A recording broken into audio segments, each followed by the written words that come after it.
என் இனிய அன்பு உள்ளங்களே, உங்கள் அனைவருக்கும் என் அன்பான வணக்கம்.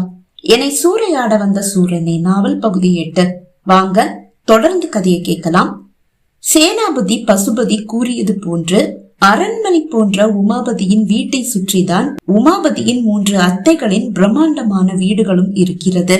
சார், நாம இப்ப முதல்ல யாருடைய வீட்டுக்கு போறது? சந்தேகம் எதுக்கு? ரத்னா வீட்டுக்கு தான். விசாரணைய அங்க வச்சுக்கலாம்.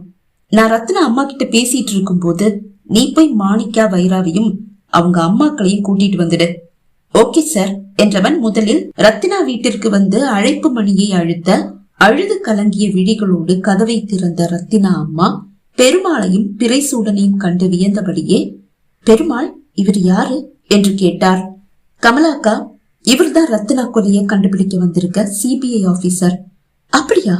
உள்ள வாங்க தம்பி, ஆவலாய் வரவேற்றார் ரத்தினா அம்மா. வீட்டிற்குள் வந்தவர்களை சோஃபா செட்டில் அமருமாறு கூற அவர்களும் அமர்ந்தனர். அவரும் அவர்கள் எதிரில் அமர்ந்தார்.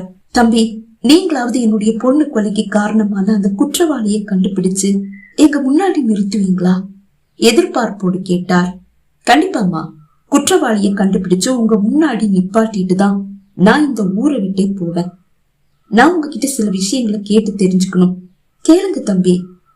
பெருமாளை பார்த்தவன், நீ போய் மத்தவங்களை கூட்டிட்டு வந்துடு என்று கூற, யாரு தம்பி கூப்பிட சொல்றீங்க?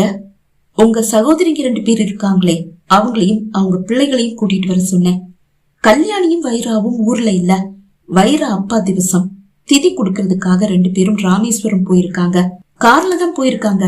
இன்னைக்கு வந்துடுவாங்கன்னு தான் சொல்லிட்டு போனாங்க. ஆனா இன்னும் வந்து சேரல. கலைவாணி மாணிக்கா 2 பேரும் வீட்டுலதான் இருப்பாங்க. அப்ப சரி பெருமாள், நீ போய் அவங்க 2 பேரையும் கூட்டிட்டு வந்துடு. Okay sir. பெருமாள் எழுந்து செல்ல பிறைசூடன் தன் விழிகளை ஹால் முழுவதும் ஓடவிட்டான். நடுஹாலில் பூமாலையின் பின்னால் சிரித்த முகத்தோடு படமாகி இருக்கும் ரத்தினாவும் அவள் அருகில் ஒரு 27 அல்லது 28 வயது மதிக்கத்தக்க ஒரு இளைஞனின் பூமாலை போட்ட புகைப்படமும் இருந்தது. அது ரத்தினா அப்பா புகைப்படம் என்று தோன்றினாலும் இவரு என்று இழுத்தான். இது ரத்தினா அப்பா. ஓ, இவர் இறந்து எத்தனை வருஷம் ஆச்சு? 25 வருஷம். 25 வருஷமா? ஆமா, ரத்னா என்னுடைய வயிற்றுல உருவான 2வது மாசம் அவர் ஒரு விபத்தில் தவறிட்டாரு. அப்படியா? வியந்தவன், அப்ப உங்களுக்கு ரொம்ப சின்ன வயசா இருந்திருக்குமே. அப்பெல்லாம் 20 வயசுலயே கல்யாணம் பண்ணி வச்சிடுவாங்க தம்பி. எங்க ஊர்ல யாருமே 10வது தாண்டி படிச்சதில்ல. அதுக்கப்புறமா கல்யாணம், கணவன், குழந்தை, குடும்பம், இது மட்டும் தானே நம்ம லட்சியமா இருக்கும். எனக்கும் 20 வயசுல கல்யாணம் ஆச்சு. அவர் விபத்துல தவறும் போது எனக்கு 23 வயசு தம்பி. அப்படி இருந்தும் நீங்க ஏன் வேற கல்யாணம் செஞ்சுக்கல? அப்பா நல்லா கெஞ்சி சொன்னாரு, நீ கல்யாணம் பண்ணிக்க, எதிர்காலத்துல ஒரு துணை இல்லாம நீ கஷ்டப்படுவேன்னு. நான் தான் கேட்கல. இதுல கொடுமை என்னன்னா, என்னுடைய 2 தங்கச்சிங்க வாழ்க்கையும் இதே மாதிரி முடிஞ்சிடுச்சு. மாணிக்காவுக்கு 10 வயசா இருக்கும் போது அவளுடைய அப்பா தவறிட்டாரு. வைராவுக்கு 8 வயசா இருக்கும் போது அவளுடைய அப்பாவும் தவறிட்டாரு. யார் வாங்கி வந்த சாபமோ தெரியல, 3 பேருமே கணவனை இழந்து நிக்கிறோம். பேசிக்கொண்டு இருக்கும் போதே மாணிக்காவும் அவள் அம்மாவும் பெருமாளோடு வந்து சேர்ந்தனர். கல்யாணியும் வைராவும் இன்னும் வந்து சேரலையா? ரத்தினா அம்மா தான் கேட்டார். இல்லக்கா, வந்துட்டே இருக்காங்களாம். இன்னும் கொஞ்ச நேரத்துல வந்து சேர்ந்துருவாங்கன்னு நினைக்கிறேன் என்று கூறிய அத்தை பிறைசூடனை பார்த்து, இவர்தான் சிபிஐ ஆபீசரா என்று கேட்டார். ஆமா கலை, இவர்தான். நீங்க 2 பேர் உட்காருங்க, ஏதோ விசாரிக்கணுமா? ரத்தினா அம்மா கூற அவர்களும் அமர, நான் முதல்ல மாணிக்காவை விசாரிக்கலாம்னு நினைக்கிறேன். பிறைசூடன் மாணிக்காவை பார்த்தபடி கூறினான். அவளிடம் லேசான ஒரு பதற்றம் இருப்பதை அவன் கவனித்தான். அவள் தன்னை பார்த்து பயப்படுகிறாள் என்பது அவனுக்கு புரிந்தது. ஆனாலும் ஓகே சார், கேளுங்க என்றாள் மாணிக்கா. சாரி, ஒவ்வொருத்தரையா தனித்தனியா தான் விசாரிக்கணும், எல்லார் முன்னாடி விசாரிக்க முடியாது பிறைசூடன் கூற, அப்படின்னா தம்பி அந்த ரூமுக்கு போங்க. ஒரு அறையை காண்பித்து ரத்தினா அம்மா கூற, வாங்க மாணிக்கா என்று கூறி பிறைசூடன் எழுந்து கொள்ள மாணிக்காவும் எழுந்து கொண்டாள். இருவரும் திறந்து கிடக்கும் அந்த அறைக்கு செல்ல 2 இருக்கைகளை பெருமாள் தான் கொண்டு வந்து அந்த அறையில் போட்டான். வெளியே அமர்ந்திருப்பவர்களின் கண்ணில் படுமாறு போடப்பட்ட 2 இருக்கைகளிலும் இருவரும் அமர்ந்தனர். இங்க பாருங்க மாணிக்கா, வெளியே உங்க அம்மா, பெரியம்மா, பெருமாள் எல்லாருமே இருக்காங்க. அதுவும் உங்க கண்ணுல படுற மாதிரி தான் உட்கார்ந்து இருக்காங்க. நீங்க என்ன பார்த்து பயப்பட வேண்டிய எந்த அவசியமும் இல்ல. நான் கேக்குற கேள்விகளை நல்லா புரிஞ்சுக்கிட்டு யோசிச்சு சரியான பதில மட்டும் சொல்லுங்க. அதுவரை மெல்லிய ஒரு பதற்றத்தோடும் சோகத்தோடும் அமர்ந்திருந்தவளின் முகத்தில் இருந்து பதற்றம் மறைந்தது. சோகம் இப்போதும் அப்படியேதான் இருக்கிறது. ஓகே சார், நான் பயப்படல. மாணிக்கா, நீங்க என்ன படிச்சிருக்கீங்க? 12th sir. ஏன் மேல படிக்கல? மேற்படிப்புக்காக சென்னை போய் ஒரு காலேஜ்ல சேர்ந்தேன். ஆனா படிக்க முடியல. ஏன்? கூட படிக்கிற பொண்ணுங்க பட்டிக்காடுன்னு சொல்லி ஏதோ தீண்டத்தகாதவ மாதிரி என்னை தள்ளியே வச்சாங்க. அந்த ஒரு சூழலை என்னால கடக்க முடியல. படிப்பை விட்டுட்டு ஊருக்கே வந்துட்டேன். வைரா உங்க தங்கச்சி தானே? ஆமா சார். ஆனாலும் எனக்கும் வைராவுக்கும் ஒரே வயசுதான். 2-3 மாசம் வித்தியாசம் மட்டும்தான் இருக்கு. ரத்தினா மட்டும்தான் எங்களை விட ஒரு வயசு பெரியவ. ஆனா அவளை கூட நாங்க அக்கான்னு கூப்பிட மாட்டோம். ரத்தினான்னு பேர் சொல்லிதான் கூப்பிடுவோம். நாங்க சகோதரிங்க மாதிரி இல்ல சார், ஃப்ரெண்ட்ஸா தான் பழகணும்.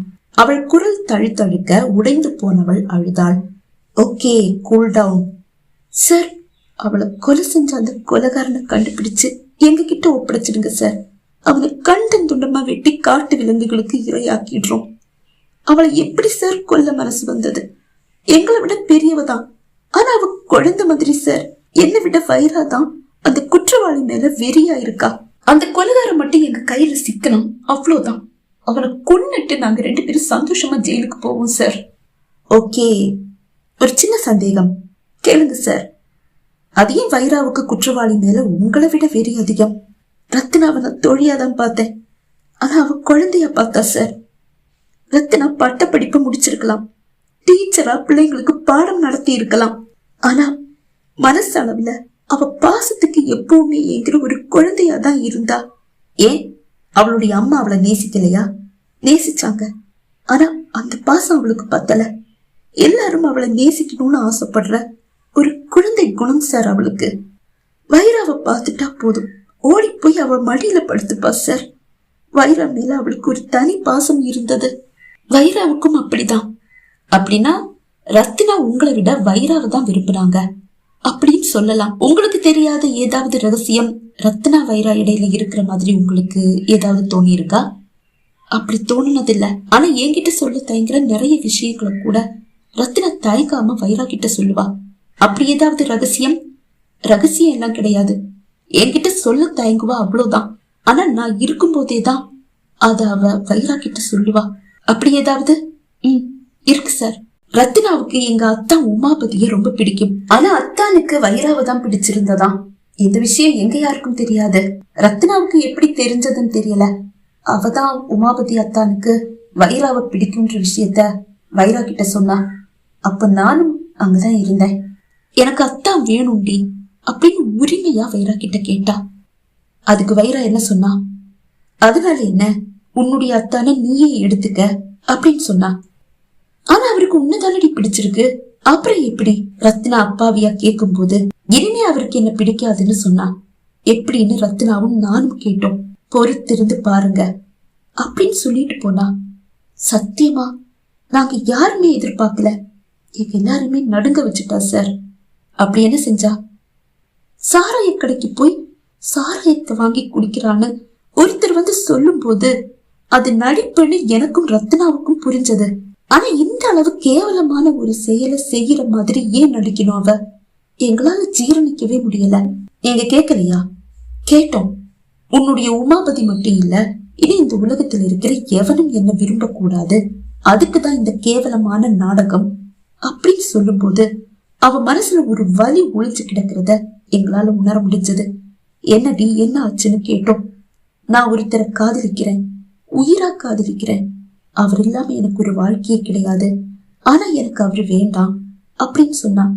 ஏண்டின்னு கேட்டா, அவருக்கு ஏதும் ஆகிடுமோன்ற பயத்துல தினம் தினம் செத்து செத்து அவர் கூட வாழறதை விட எங்கேயோ ஒரு இடத்துல அவர் உயிரோட இருக்காருன்னு நம்பி நான் என் வாழ்க்கையை ஓட்டிடுவேன் அப்படின்னு சொன்னா சார்.